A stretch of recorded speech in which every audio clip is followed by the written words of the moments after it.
will now move on to our final speaker, Ustaz Nasser, and the talk will be on the significance of Adwa for justice and national unity. So if you can come through, thank you.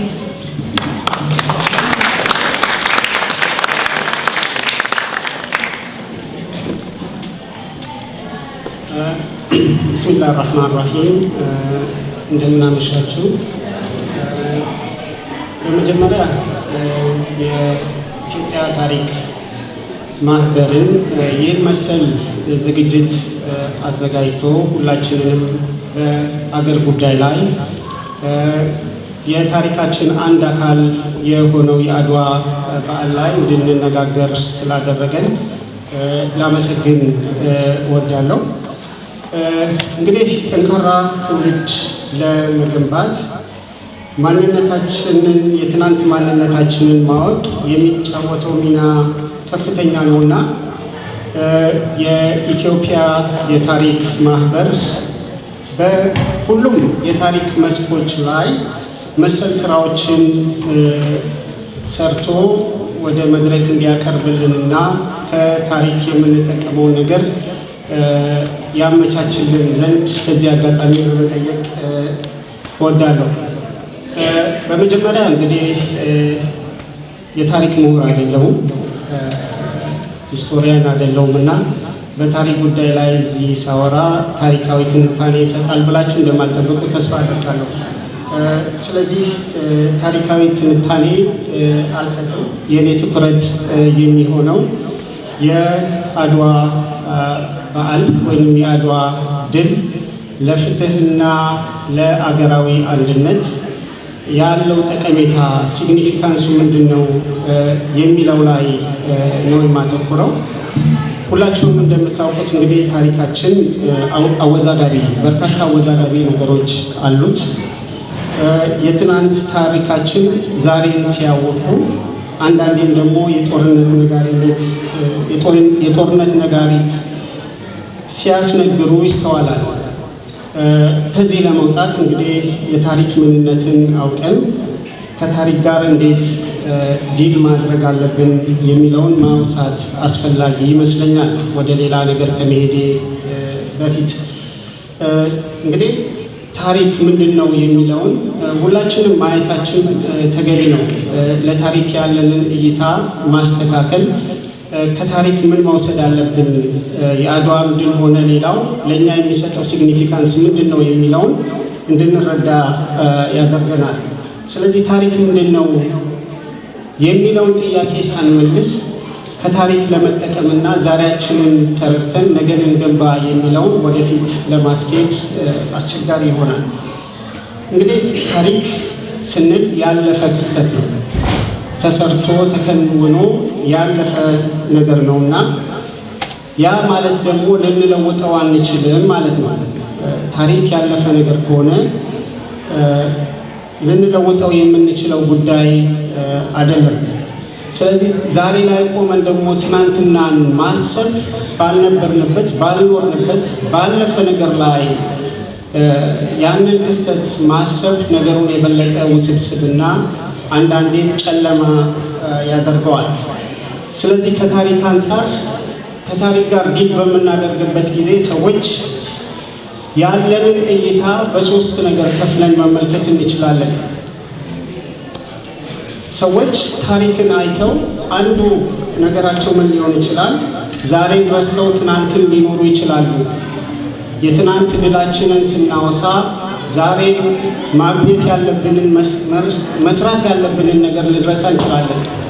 የትናንት ጨቋኝ የሆኑ ታሪካችንን ወይንም መሪዎቻችንን እያወሳን ዛሬን የረሳን ከሆነ ከዛ ተምረን ወደፊት ለመሄድ አንችልም። ስለዚህ አንዱ ክስተት ምንድነው? ዛሬን ረስቶ ትናንትናን መኖር። እንግዲህ ይሄ አያዋጣንም ባይነኝ። ዛሬን ትተን ትናንትን መኖር አለብን የሚል እምነት የለኝም።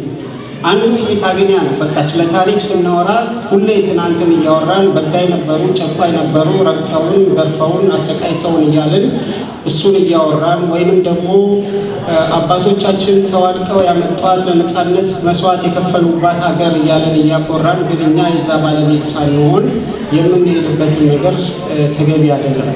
ሁለተኛው እይታና አመለካከት ደግሞ ትናንትን መርሳት ነው። ትናንት ያለፈ ነውና ሊወሳ ሊዘከር አይገባውም ብለን ትናንትን መርሳት፣ ይሄም አስፈላጊ አይደለም፣ ወደፊት ይዞን ሊሄድ አይችልም።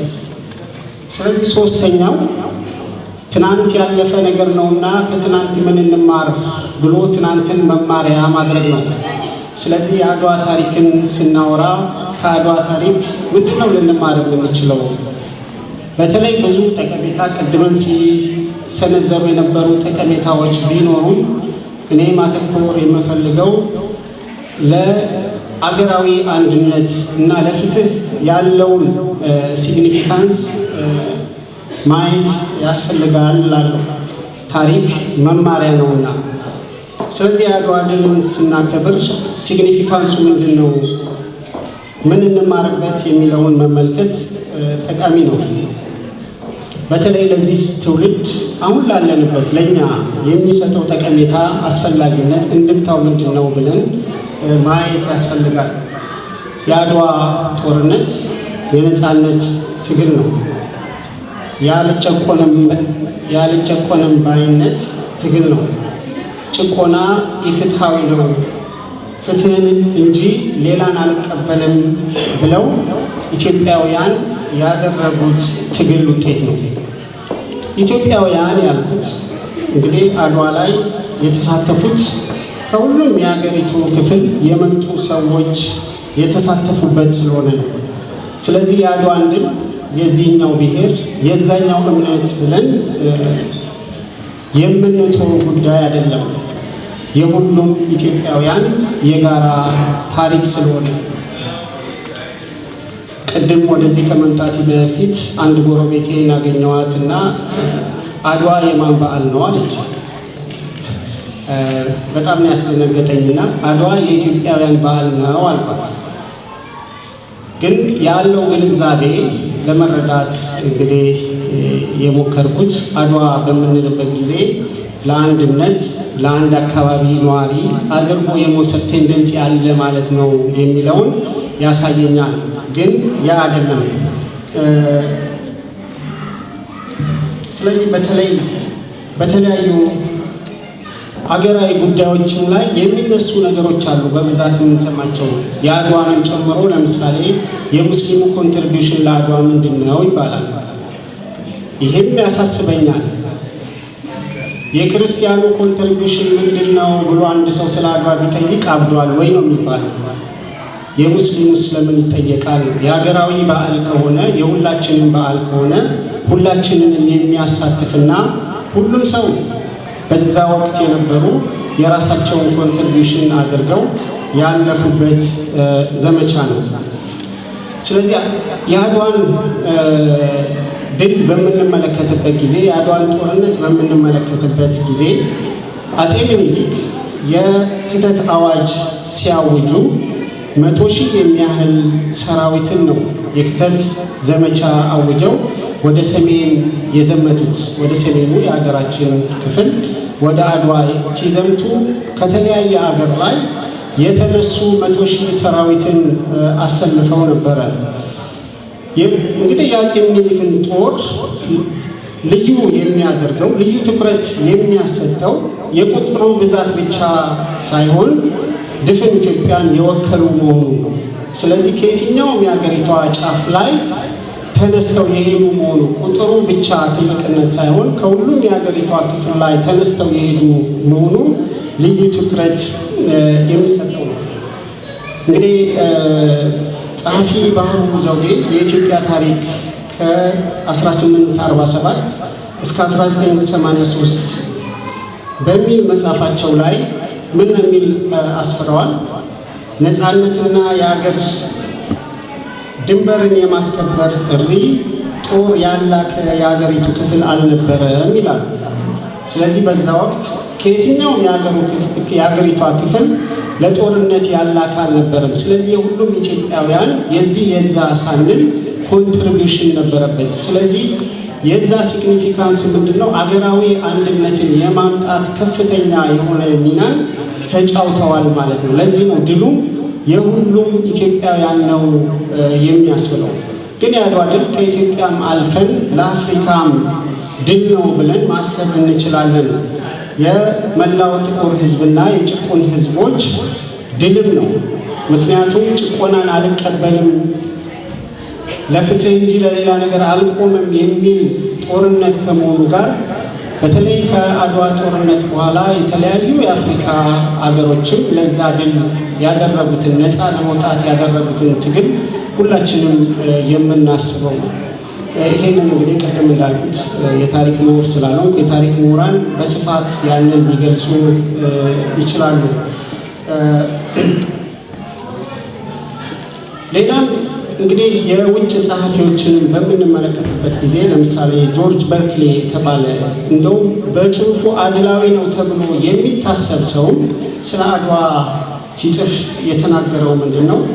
ከሰፊው የፖለቲካና የታሪክ ትንታኔ አኳያ የአድዋ ጦርነት በአፍሪካ ምድር አዲስ ኃይል መነሳቱን የሚያበስር ይመስላል።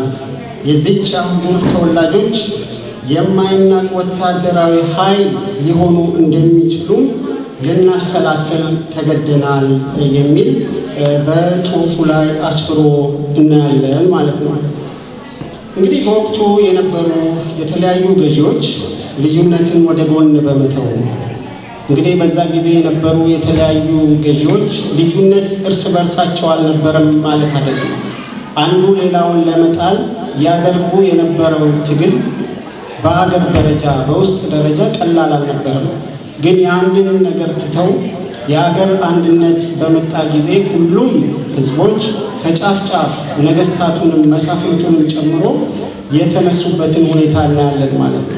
ስለዚህ ይህ ለአገር አንድነት የተጫወተው ሚና ቀላል አይደለም።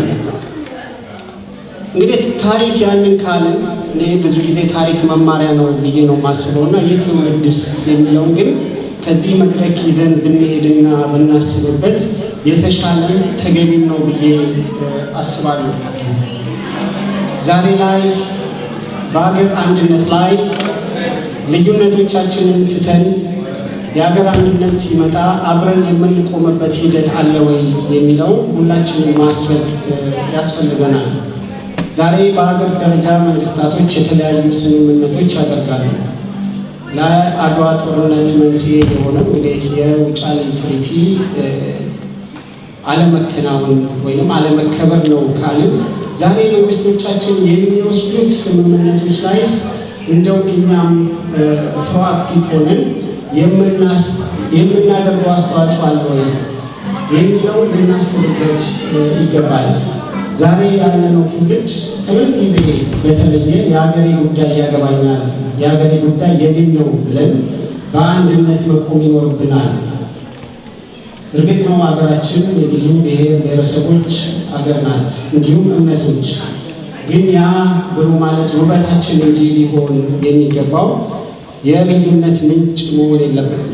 የመጣላት የመነታረክ መንስኤ ሳይሆን ልዩነቶቻችንን እንደ ምናስተናግድበት የውበት መድረክ አድርገን ለሀገራዊ ጉዳይ አብረን የምንቆምበትን ነገር ማምጣት ይገባናል ማለት ነው።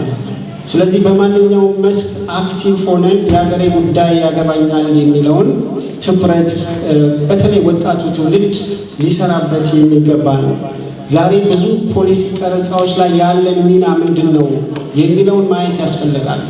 በተለይ እኛ በአብዛኛው የዘመኑ ትውልድ በዳይ መሪዎች ሲመጡ ያንን ነገር ለነሱ ትቶ ከሀገራዊ ጉዳይ ላይ የመሸሽ ሁኔታ አለና ከዛ ተወግደን የሀገር ጉዳይ ለማንም የምንሰጠው ሳይሆን የኛም ኃላፊነት ስለሆነ በማንኛውም መስክ ላይ የራሳችንን አስተዋጽኦ ማድረግ ይኖርብናል። ለፍትህ መቆም ይኖርብናል። ቅድም የአድዋ ጦርነት ለፍትህ የተደረገ ጦርነት ነው፣ ለሀገር ሉዓላዊነት የተደረገ ነው ሲባል ዛሬ ላይ የምናደርገው አንደኛ ሉዓላዊነቱን የማስከበሩን ሁኔታ ዛሬ ፎርሙን ቀይሮ መጥቶ ሊሆን ይችላልና እውን ሀገራችን ነፃ ነች ወይ ብለን አስበን ለነጻነት የምናደርገው ትግል ሁለትዮሽ መሆን አለበት። ከውጭ ወራሪ አንጻር በጊዜ አንታማም፣ ከውስጥስ አንጻር ለፍትህ ያለን ተነሳሽነትና ዘብ መቆም ምን ያህል ነው ብለን ፍትህ የማንደራደርበት መሆን ይኖርበታል። ያለፉ መሪዎቻችን በዳዮች ሆነው ሊሆን ይችላል፣ ግን ለፍትህ ቆመን ለፍትህ ዘብ ቆመን ፍትህ በማስከበር ሂደት ላይ የበኩላችንን አስተዋጽኦ ማበርከት ይኖርብናል። ስለዚህ ወደ ወቅታዊ ጠቀሜታ ወቅታዊ ሁኔታ ወስደነው ያንን ነገር የበኩላችንን አስተዋጽኦ ማበርከት ከእያንዳንዱ ይጠበቃልና ያለፈ ክስተታችን ዛሬ ያገኘናቸውን ድሎች አጽንዖት ሰጥተን ለወደፊት የምንሸጋገርባቸው ስህተቶቻችንን የምናርምበት መሆን ያለባቸው እንጂ ከዛ የዘለለ ሊሆኑ አይገባም። ዛሬን ኖረን ለነገ የሚሆን መልካም ታሪክ ማስተላለፍ አለብን እንጂ ትናንትን ኖረን ዛሬን ማበላሸት የለብንም። ይሄንን ከአድዋ ድል መውሰድ ይኖርብናል የሚል አመለካከት አለኝ። አመሰግናለሁ።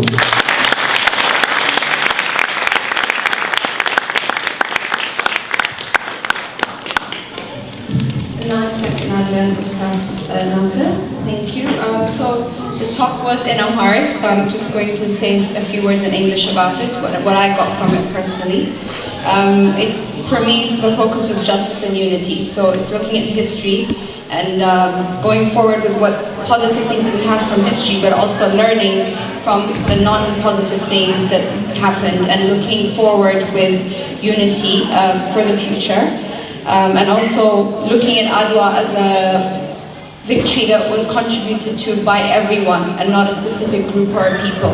So looking at it from the victory for Ethiopians, but most importantly, the victory for Africans and the decolonization process all the way to Black America. So that was what I got from it. Thank you very much. It really kind of captures the whole event today and brings us to a conclusion.